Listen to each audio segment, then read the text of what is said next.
Da coleção de Roberto Bachmann, um apaixonado pela história da diáspora sefardita, vem este quadro dos meninos Lopes Soaço.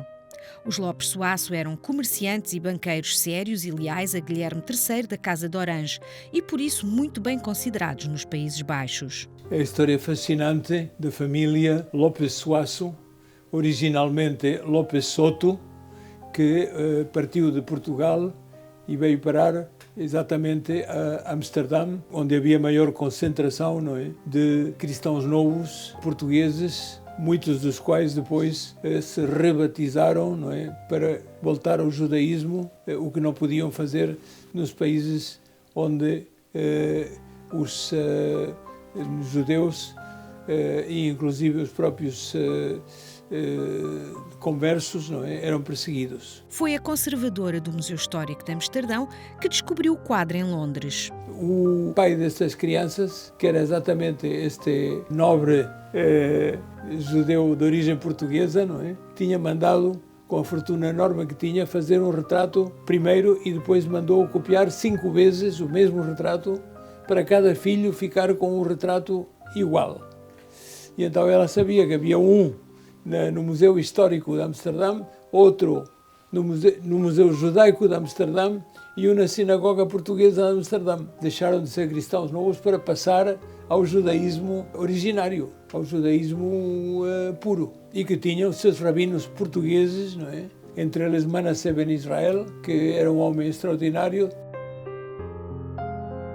Na Itália, os judeus estavam agrupados em 4 ou 5 cidades, como Livorno, Veneza, sobretudo, também, não é? E outras mais pequenas, não é? Onde os judeus se encontravam muito bem. Esta gravura representa a grandiosa sinagoga de Livorno, infelizmente destruída na Segunda Grande Guerra pelos nazis. Em Livorno se estabeleceram muitos cristãos novos portugueses que aqui voltavam ao judaísmo. Tem uma ligação com os judeus portugueses que estavam em Tunis. Tunis era uma cidade próspera naquela altura da África do Norte. E então há muitas famílias tunisinas, judaicas tunisinas, que casaram com judeus de Livorno. Os judeus portugueses marcaram grandemente, não é, a vida intelectual e a vida comercial nas cidades onde se assentaram. O retrato do jovem cristão novo Jacob Baruch de Carvalho, no dia do seu casamento, é uma declaração de orgulho e desafio, desde a ponta dos cabelos à ponta dos dedos, com a joia que estava proibido de usar. É o filho de uma família do Porto, os Carvalhos ou Carvalhos do Porto, não é? Que exatamente fez esta fotografia pintada, naturalmente, na véspera do seu casamento.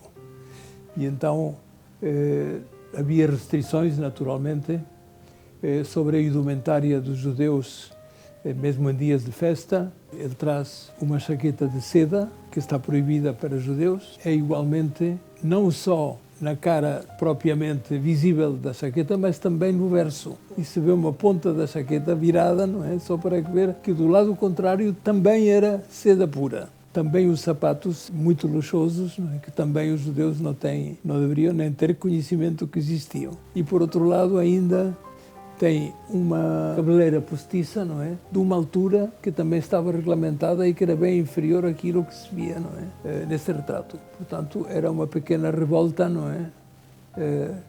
De tantos condicionalismos para vestir.